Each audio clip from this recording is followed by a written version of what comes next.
ఏం దొరుకుతాయి? ఆ శ్రమలే. అపొస్తలుడైన పౌలు అయితే వెళ్దాం అనుకుని వెనకాల శీల పరిగెట్టినప్పుడు ఏం తగిలిని? బిర్యానీ ఏమైనా పెట్టాడా?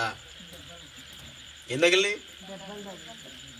మరి అలాంటి ప్రతికూల పరిస్థితుల్లో కృతజ్ఞత ఎందుకు వచ్చిందా అని అంటే గమనించాలి. దేవునికి నేను కృతజ్ఞత కలిగి ఉన్నాను అని నువ్వు అనుకుంటే నీలో ఉండవలసిన మొట్టమొదటి లక్షణం ఏంటంటే, నా ప్రభు నా కొరకు రక్తము కాచి తన సొగసు స్వరూపం పోగొట్టుకుని నాకు రక్షణ ఇచ్చాడు గనక దీనికి మించి దేవుడు నాకేమి చేయక్కర్లేదు, అన్న వస్త్రం ఇస్తున్నాడు చాలు. దేవునికి స్తోత్రం. నేను ఆయనను నిరీక్షించినందుకు నాకేమివ్వబోతున్నాడు? మనము దేవుని ఎడల కృతజ్ఞత కలిగి ఉండుటకు ఈ ఒక్క కారణం తప్ప ఇంకొకటి అక్కర్లా. దేవునికి స్తోత్రం. ఇప్పుడు అపొస్తలుడైన పౌలు శీల వారి బృందం అంత కృతజ్ఞత కలిగి స్తుతించడానికి కారణం ఒకటే, వాళ్ళకు నిర్ణయానికి వచ్చారు. ఏమంటాడంటే అపొస్తలుడైన పౌలు గారు, ఈ అపొస్తల కార్యములో ఇక్కడి నుంచి మరి కొరింథు పట్టణం నుంచి మరి యెరూషలేముకి వెళ్ళే సమయంలో వారందరూ అపొస్తలుడైన పౌలు గారిని ఆపేస్తారు. అయ్యా నువ్వు దయచేసి వెళ్ళొద్దు, యెరూషలేములో నీ కొరకు శ్రమలు కష్టాలు కాచుకుని ఉన్నాయని దేవుడు నీకు చెప్తున్నాడు అన్నావు కదా, వారు నిన్ను చంపేస్తారు, వెళ్ళొద్దయ్యా అంటే ఆయన అంటాడు, నేను శ్రమలు పడుటకు కాదు కానీ అవసరమైతే నా ప్రాణం పెట్టుటకు కూడా నేను సిద్ధంగా ఉన్నాను. రాబోవు మహిమ ఎదుట ఇప్పటి కాలపు శ్రమలవి ఎన్న తగినవి కావు. క్రీస్తు నిమిత్తము అవసరమైతే నాకున్న సమస్తమును కూడా పెంట వలె నేను ఎంచుకొనుచున్నాను. దేవునికి స్తోత్రం. ఆయన తీర్మానం ఏంటయ్యానంటే, నేను ప్రభు నమ్ముకున్నది దేని కొరకు? పరలోకము కొరకు. దేవునికి మహిమ కలుగునుగాక. జాగ్రత్తగా విన్నా. ఈరోజు ట్రాక్ తప్పేస్తుంది క్రైస్తవ సమాజం. యేసుక్రీస్తు మీద సేవకుల మీద కొన్ని నెపాలు వచ్చేస్తున్నాయి. ఇలాంటి సమయంలో కొంతమంది బిడ్డలైన దేవుని కొరకు స్పష్టమైన ఒక నిర్ణయంతో నిలబడాల్సిన అవసరం ఉంది. దేవునికి మహిమ కలుగునుగాక. వాక్యం పదే పదే చెప్తుంది, కిందన్న వాటిపై కాక పైనున్న వాటిపైన మీ దృష్టిని నిలపండి.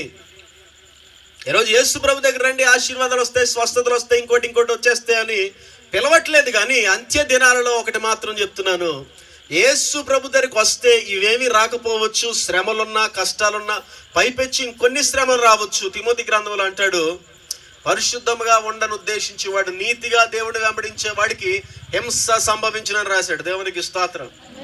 ఎవడైతే ఇంకా నీతిగా బ్రతకాలనుకుంటాడో హింస నిందలు శ్రమలు ఎక్కువైపోతాయి, తగ్గవు బైబిల్ ప్రకారంగా. కనుక ఈ లోకంలో నువ్వు పడిన కష్టాలకు శ్రమలకు హింసలకు పరలోకమనే ఒక గొప్ప బహుమానం ఉంది. దేవునికి స్తోత్రం.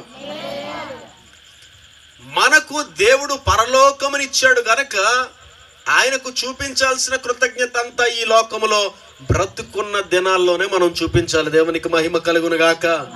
ఏదైనా మంచి జరిగితే కృతజ్ఞతగా చూపించడం కాదు, ఏదైనా మంచి జరిగితే స్తుతించడం కాదు. మంచి జరిగినా చెడు జరిగినా కీడు సంభవించినా ఎలాంటి పరిస్థితుల్లో అయినా కృతజ్ఞతతో స్తుతించే స్వభావము క్రైస్తవుడు ధరించాలి. దేవునికి మహిమ కలుగును గాక. అది ఎలాంటి పరిస్థితి అయినా, ఎంత బాధ కలిగినా, ఎంత హింస కలిగినా, నీకు ఐశ్వర్యం వచ్చినా ఐశ్వర్యం ఊడిపోయినా యెహోవా ఇచ్చెను యెహోవాయే అనే స్వభావం ఎప్పుడైతే దేవుని బిడలైన మనలో కనిపిస్తుందో అప్పుడు మన జీవితాల్లో గొప్ప కార్యాలు జరుగుతాయి. దేవునికి స్తోత్రం. గమనించాలి. ఇప్పుడు ఈ స్తుతి వృధాగా పోలేదు, ఈ కృతజ్ఞత వృధాగా పోలేదు. ఏమైపోయిందట? చెరసాల పునాదులు ఏమైపోయినాయట? చెరసాల భద్రవడం పెద్ద విషయం కాదు. గట్టిగా మరి ఏ స్తుతితోనో గట్టి కొడతేనో లేదా బలంగా అందరూ బలంగా దాన్ని తోస్తేనో లేదా ఇంకోటి చేస్తేనో మరి గోడలు పగలడం పెద్ద విషయం కాదు. కానీ పైకి కనిపించని భూమిలో ఎప్పుడో వేయబడిన పునాదులు ఏమైపోయినాయంట? పునాదులు వణికిపోయినాయి. దేవునికి స్తోత్రం.